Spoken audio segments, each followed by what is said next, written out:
जय माता दी।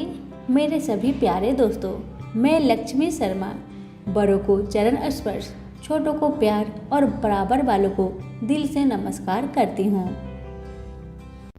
आज मैं सुनाऊंगी दशा माता की 8वीं कथा। एक राजा की 2 रानियां थी। राजा को छोटी रानी बहुत प्यारी थी और उसका नाम लक्ष्मी देवी था। इसी कारण से राजा की बड़ी रानी, जो कि पट रानी थी, उसे सभी कुल लक्ष्मी कहा करते थे। एक दिन लक्ष्मी रानी काठ की पाटिले मालिन वस्त्र पहनकर कोप भवन में जा लेटी। राजा ने उसकी हर तरह से सेवा की, उसका मनोबल किया और पूछा, तुम क्या चाहती हो? जिसे कहो उसे देश निकाला दे दूं, जिसे कहो उसे यमपुरी पहुंचा दूं और जिसे कहो रंक से राजा बना दूं, पर ऐसे कोप भवन में ना रहो। तब रानी ने राजा से 3 बार प्रतिज्ञा करवा ली और कहा, रानी कुल लक्ष्मी को देश निकाला दे दो। राजा की प्यारी ना होते हुए भी कुल लक्ष्मी रानी पट रानी थी। लोक लज्जा के कारण उसे सहसा निकाल सकने से लाचार होकर राजा ने एक युक्ति निकाली। उसने रानी से कहा, चलो हम तुमको नैहर पहुंचाते हैं, उधर तुम बहुत दिनों से नहीं गई हो। रानी ने उत्तर दिया, मेरे नैहर में तो कोई भी ऐसा नहीं है जिसके यहाँ मैं जाऊं। तब राजा ने समझाया, तुमको मालूम नहीं है, तुम्हारा नैहर आबाद है, यह बात हम जानते हैं। रानी ने प्रसन्न होते हुए कहा, यदि आप जानते हैं तो इससे भला क्या होगा, मैं जाने को तैयार हूँ। राजा ने रानी को एक पीनस में सवार कराया, यानी कि डोली में सवार कराए, और खुद घोड़े पर सवार होकर साथ चले। एक सघन वन में पहुंचकर राजा ने पीनस रखवा दी और कहारों से कहा, तुम लोग जाओ। उसके बाद रानी ने पीनस के पास जाकर कहा, तुम जरा ठहरो, मैं अगले गांव से तुम्हारे लिए कुछ खाने को ला देता हूँ। राजा घोड़ा दौड़ाते हुए अपने महलों में जा पहुँचे। कुल लक्ष्मी रानी को बाट देखते देखते सारी रात व्यतीत हो गई। सवेरा हो आया। रानी को प्यास लगी हुई थी, इसलिए वह डोली से बाहर निकली। उसने देखा कि डोली एक पीपल के वृक्ष के नीचे रखी है। दूर तक कहीं आबादी का नामो निशान नहीं है। रानी ने आसपास पानी खोजा, परंतु कहीं कोई जलाशय दिखाई नहीं दिया। उसने एक सारस की जोड़ी को एक तरफ जाते देखा, वह उसके पीछे हो गई। चलते चलते कुछ देर के बाद एक नदी के तट पर पहुंच गई। रानी ने वहीं पर नित्य कर्म कर स्नान किया और जल पिया। जिस घाट पर रानी ने स्नान किया, उसी घाट पर कुल स्त्रियां स्नान कर रही थी। स्नान करके उन्होंने दशा रानी के गंडे लिए। उनके पास एक गंडा अधिक था। एक ने रानी से कहा, एक गंडा तुम ले लो। रानी ने उत्तर दिया, मैं जंगल में रहती हूँ, यहाँ व्रत पूजन कैसे हो सकेगा। यही सोचकर गंडा लेने से मेरा मन डर रहा है। तब वे बोली, तुम इसकी कोई चिंता ना करो, दशा रानी सब भला करेगी। तुम इसी जगह आकर नित्य प्रति कथा सुन लिया करो। पूजन के दिन तुम्हारी दशा बदल जाएगी, इसमें कोई संदेह नहीं है। रानी गंडा लेकर वहां से चली आई और अपने डोली में आकर बैठ गई।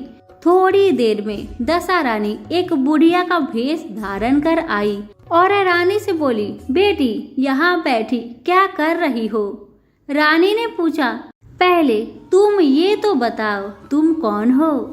बुढ़िया ने कहा, मैं तो तेरी मौसी हूँ। तब रानी उसके गले से लिपटकर रोने लगी। उसने अपनी विपत्ति की कहानी बुढ़िया को कह सुनाई और अंत में यह प्रार्थना की कि अब मुझे केवल तुम्हारा आश्रय और भरोसा है। दशा रानी की कृपा से उसी जगह माया का शहर बस गया। रानी के भाई भौजाई आदि सारा नैहर वहां प्रकट हो गया। रानी ने अपने परिवार में मिलकर 9 दिन तक दशा रानी के महात्म्य की कथा कहानियां कही। 10वें दिन गंडे का पूजन होता था।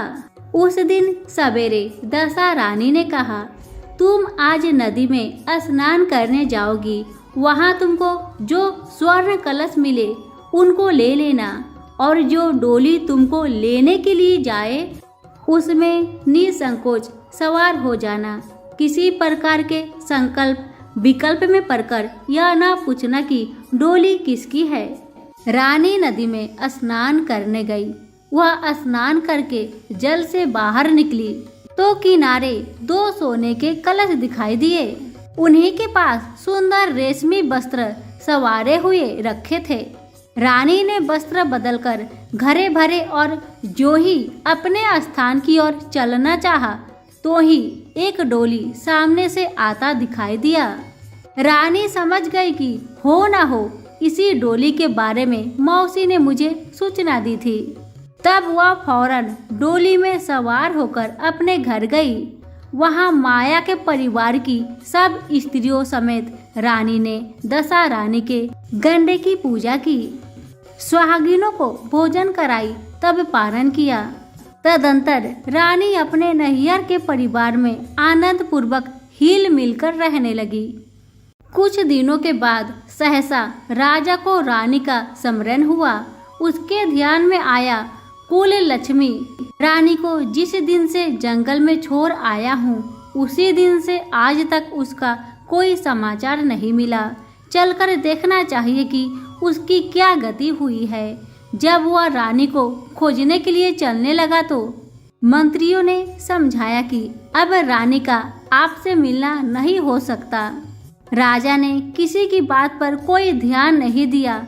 वह चलता चलता उस स्थान पर पहुंचा जहां रानी का डोला रख आया था। परंतु उसे यह देखकर बड़ा आश्चर्य हुआ कि जहां सघन वन था वहां सुंदर नगर बसा हुआ है।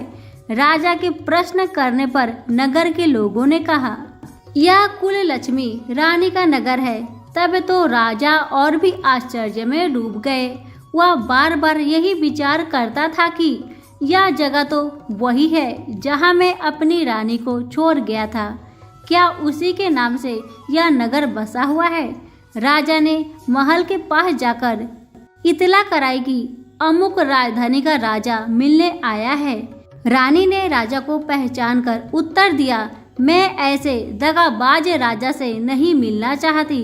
परंतु उसकी मौसी ने समझाया, पति परमेश्वर के बराबर होता है, उससे विमुख होकर कभी पीठ न देनी चाहिए।